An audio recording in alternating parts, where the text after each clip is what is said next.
In every one of us is a poor person. There's still a poor person inside me. There's also a middle class person, and the middle class persons want security. They want that steady paycheck. And there's a rich person. And they're all inside of us, except that it's not taught. You're taught to go to school, get a job, and get a paycheck. You're not taught to how to get rich. If you read Rich Dad, Poor Dad, my rich dad refused to pay me. He said the paycheck was one of the most damaging things you could take in your life. He says the moment you take a paycheck, you're an employee, and that's the mindset. So my rich dad never paid me. It drove my poor dad, government employee, nuts. You gotta pay people, you gotta pay people. And Rich Dad was not saying that the paycheck was bad. He says he didn't want to be a slave to money. So as an entrepreneur, if Rich Dad folded, I just started another company. I don't need a paycheck. I don't need anybody to take care of me. If my government doesn't like me, I move to another country because they need entrepreneurs. Mm-hmm.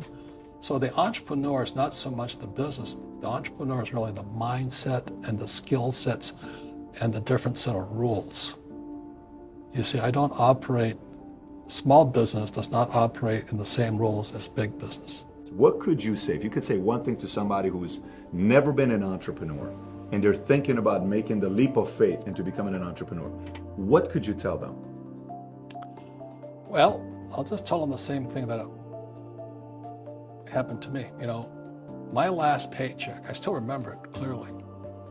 It was one of the worst and the best days of my life. And I was in Puerto Rico. I was working for Xerox, and my boss gave me my last, it wasn't a paycheck, it was a bonus check. I think it was about $30,000, taxable, it's the only problem with that. So I got this check and I went, holy mackerel. So I was excited, but I was also disturbed. And so this other guy comes up to me, his name was John, and John says to me, he says, you're gonna be back. I said, why? He says, because you're gonna fail. I looked at him and said, look, few expletive words, because that's what he did. He left Xerox, failed, and he came back.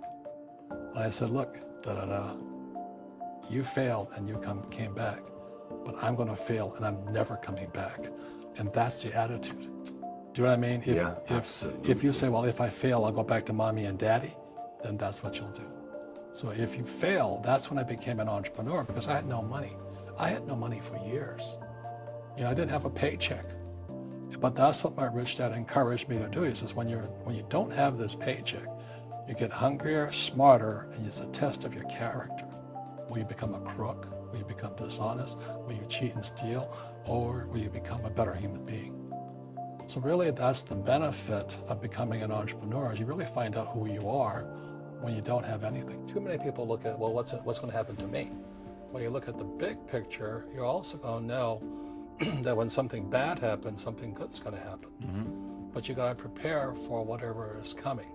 If you think the next 20 years will be like the last 20 years, mm-hmm. you're going to get creamed. So while some financial experts are saying get out of debt, I'm saying learn how to use debt. I just refinanced $300 million in debt. I went from 5% to 2.5% interest. I made a fortune. Every month, more money comes in because my cost of money has gone down. See, when I came back from in Vietnam in January of '73, mm-hmm. the first thing my rich dad said to me was go to school to learn how to invest in real estate. It wasn't real estate, it was how to use debt and taxes. Debt and taxes make the rich richer. Debt and taxes make the poor and middle class poor. So all the rich guys who are doctors and lawyers or, those guys, they're getting creamed. And they don't know why. Doctors are getting creamed. Oh yeah, they're making more money, but the take home is less. Sure. My doctor just yelled at me. He's happy. He says, "Oh, guess what? I finally made $1 million." And I said, "Yeah, good. This was just 3 weeks ago." And so I said, "Yeah, well, how much you pay in tax?" This is 2014.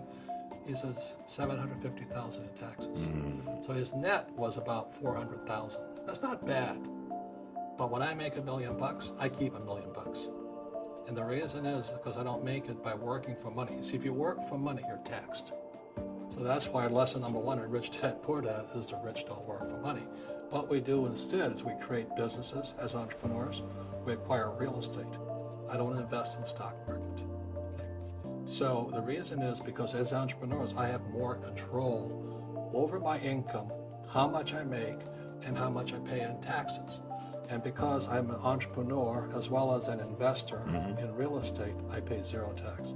So every time I make, let's say, $1 million as an entrepreneur, I immediately invested in real estate. I have a 4-to-1 step up. So I put $1 million in real estate. I get $4 million from the bank. That's why I love banks. But the banks are screwing everybody else. Terrible. But it's good for me. That's why you say when you print, it's good for you, but when you print, it's bad for people that work for money. Because when you print, savers get creamed and people who work for money get creamed. When they print, debtors get rich. You see, debt and taxes make the rich richer, and debt and taxes make the poor middle class poorer. The same thing happens inside our brains is when we have obsolete ideas, we get obsolete results.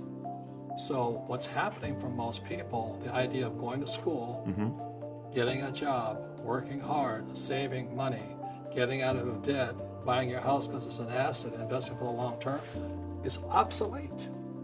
The world has changed. The world changed in 1971 when President Nixon took us off the gold standard and money became debt. What if we get rid of school? Then what would happen? Would it be better if we had no educational system at all? No, I'm saying education is more important before. It's just obsolete. There's Moore's Law which states information doubles every 18 months. In other words, everything's obsolete 18 months. So, and this is just a recent phenomenon. So when you come out of school, you're already obsolete. And that's why I'm the old guy, I meet my friends who went to Harvard. I went to Harvard. I said, yeah, that was how long, 50 years ago? Today, the banks are charging you interest to save money. In other words, banks don't want your money because they printed too much of it. And that's why there's this bubbles in stocks and bubbles in real estate and all this. People are dumping the cash. Because as I said in here, savers are losers and cash is trash. And yet people, I want a high-paying job. Well, that's an obsolete idea. Get out of debt is an obsolete idea. You should learn how to get into debt, how to use debt to get rich. And they'll never teach you about taxes. The reason the 1% is way up here and the 99% are going this way is because when you print money, two things happen, inflation and taxes.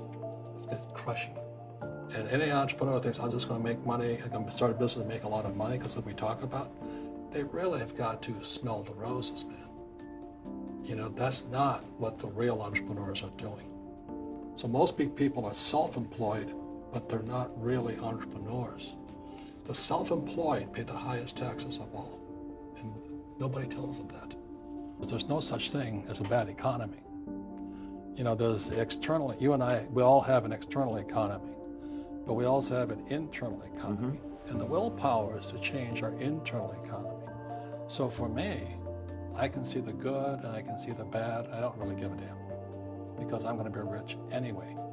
But a poor person with a poor personal economy, all they're going to see is a bad economy because they don't know how to make money in any economy. And a middle class person, they have a middle class economy. What they want is a nice house and a steady paycheck and the job and the car. And so when you take their job away, to them, that's disaster. Well, since an entrepreneur doesn't have a job anyway, it's no big deal. So if you think the economy is bad, it's because your economy is bad. So the real entrepreneur has an internal focus. But if they fall down, they say, oh, this is good because I'm going to go up higher. The average person will fall down and say, oh, I'm going to take some Prozac. Or somebody has a mistake, oh, the mistakes don't matter. Well, mistakes matter. It means you didn't know something. But a real entrepreneur, whether they fall down, they always can go up. They can stand back up and go higher. That no matter what happens to them, they get stronger and better and smarter and happier.